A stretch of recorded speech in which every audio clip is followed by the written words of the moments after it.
Hi, இன்றைக்கி இந்த வீடியோவில் எதை பற்றி பார்க்க போகிறோம் அப்படின்னு சொன்னால், நம்ம எல்லாருக்குமே தெரிஞ்ச பிரம்மாண்ட இயக்குனர் படைப்பில் கமல் சார் நடித்து வெளியான இந்தியன் 2 அப்படின்ற படத்தை பற்றின நான் என்ன அந்த படம் பார்க்கும்போது ஃபீல் பண்ணேன் அப்படின்ற கருத்தை தான் உங்ககிட்ட ஷேர் பண்ணணும் அப்படின்னு நினச்சேன். இது படிப்புக்கேற்ற வேலை இல்லை, வேலைக்கேற்ற சம்பளம் இல்லை, கட்டுற டாக்ஸ்க்கு தகுந்த ஃபெசிலிட்டிஸ் கிடைக்கிறது இல்லை. இந்த படத்தோட கதையை விட இந்த படத்துக்கு போன கதையை சொன்னாலே ஓரளவுக்கு இன்ட்ரெஸ்டிங்காக தான் இருக்கும் அப்படின்ற மாதிரி எனக்கு தோணுது. திருடுறவன் திருடிட்டு தான் இருக்க போகிறான், தப்பு செய்கிறவன் தப்பு செஞ்சுட்டு தான் இருப்பான். இந்த படத்தோட பாசிட்டிவ் ஃபஸ்ட்டு பார்த்தீங்கன்னா கமல் சார், அது நான் சொல்லி தான் தெரியணும்னு இல்லை. ஸோ அவருடைய நடிப்பு, அந்த அவர் எப்பயும் போல் அவருடைய பெஸ்ட்டு பக்காவாக பண்ணியிருக்கிறாரு.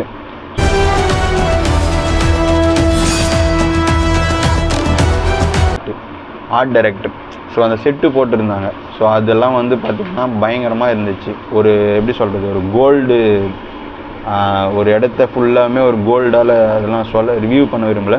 ஸோ அந்த மாதிரி பார்த்திங்கன்னா அது ஒரு செட்டாக இல்லை அப்படின்றதை தாண்டி ஒரு ரியலான ஃபீலிங்கை எவ்வளோக்கு எவ்வளோ ரியலிஸ்டிக்காக பண்ண முடியுமோ அதெல்லாம் பண்ணியிருந்தாங்க. ஆளாளுக்கு ஊரை குறை சொல்லிக்கிட்டே இருக்கும், சிஸ்டம் சரியில்லை, சரி பண்ணணும், வாய்க்கே பேசுவோம். இந்த படத்தை பார்க்கறதுக்கு முன்னாடியே இந்த படத்தை பற்றின எல்லாத்தையுமே நான் பார்த்துட்டு போனேன். ஸோ ஒரு ட்ரெய்லராக இருக்கட்டும், அந்த ஆடியோ லான்ச்சில் பார்த்தீங்க எல்லா ஸ்பீச்சாக இருக்கட்டும், அவருடைய நெக்ஸ்ட்டு அந்த எல்லா இன்டர்வியூஸாக இருக்கட்டும், ஸோ இது எல்லாமே பார்த்துட்டு போனதுனால ஒரு பயங்கரமான ஒரு எக்ஸ்பெக்டேஷன் எனக்குள்ளே க்ரியேட் ஆச்சு. ஸோ அந்த எக்ஸ்பெக்டேஷனோட அப்படியே நாங்கள் படத்தில் போய் பார்க்கும்போது அது ஃபுல்ஃபில் பண்ணிச்சா அப்படின்னா, இவங்க எல்லாரையும் கடிச்சு குதிர ஒரு ஹண்டிங் டாக் வரணும். எப்பயும் போல் இன்றைக்கி ட்ரெண்டுக்கு அவர் என்ன பண்ண முடியுமோ இன்றைக்கி இருக்கிற ஆடியன்ஸோட மைண்ட் செட்டுக்கு ஏற்ற மாதிரி கரெக்டாக பண்ணியிருந்தார். பயங்கரமாக இருந்துச்சுன்னு தான் சொல்ல முடியும். பேக்ரவுண்ட் ஸ்கோர்லாம் கர்மம் சார், இது கர்மம் இல்லை, வருமம்.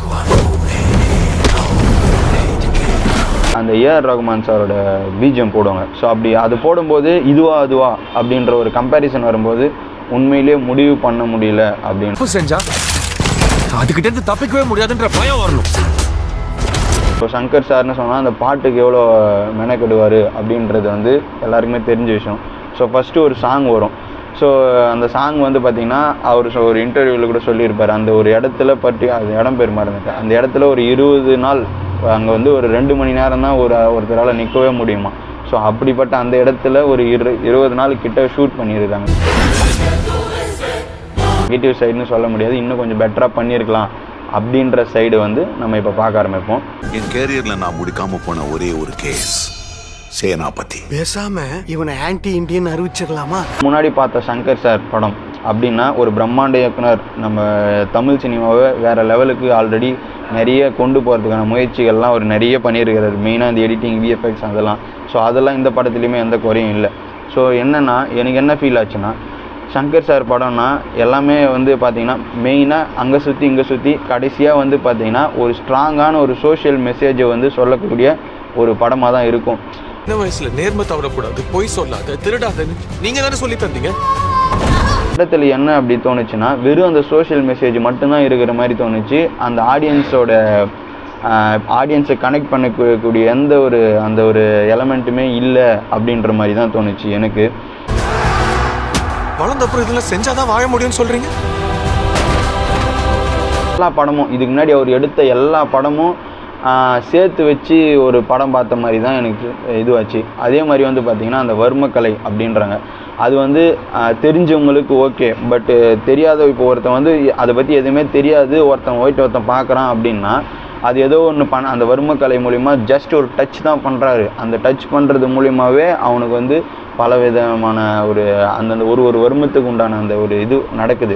ஸோ இதெல்லாம் பார்த்திங்கன்னா எந்த அளவுக்கு அது இருக்குது இல்லை நம்புகிற மாதிரி அப்படின்ற மாதிரி இன்னமும் கொஞ்சம் ஸ்ட்ராங்காக அதை சொல்லியிருந்துருக்கலாமோ அப்படின்ற மாதிரி தோணுச்சு. இது இரண்டாவது சுதந்திர போர். காந்திய வழியில் நீங்கள் படம் முடிஞ்சிச்சுராயப்பா அப்படின்னு நினைக்கும் போது இந்தியன் 3 இது மாதிரி கம்பேக் அப்படின்ற மாதிரி திரும்ப பண்ணாங்க.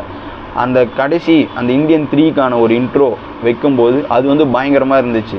ஸோ பர்சனலாக எனக்கு என்ன ஃபீல் ஆச்சுன்னா, அந்த கதை என்ன சொல்ல வருது அப்படின்றது லைட்டாக ஒரு கெஸ்ஸிங்காக தோணுச்சு. ஸோ அது ஏதோ அந்த காலத்தில் அந்த போர் எப்படிலாம் நடந்துச்சு அப்படின்ற மாதிரி அது ஏதோ புதுமையாக இருக்குன்ற மாதிரி தோணுச்சு.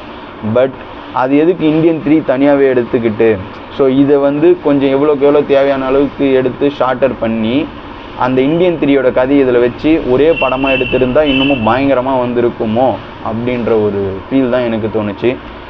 நேதாஜி வழியில் போய் ஒரு ஒன் டைம் வாட்சபிள் மூவியாக தான் இது தோணுச்சு. உங்களுக்கு என்ன தோணுச்சு அப்படின்றத வந்து இந்த கமெண்ட் செக்ஷனில் சொல்லுங்கள், நானும் தெரிஞ்சுக்கிறேன். டாம் அண்ட் ஜெர்ரி ஆட்டம் ஆரம்பிச்சிருச்சு.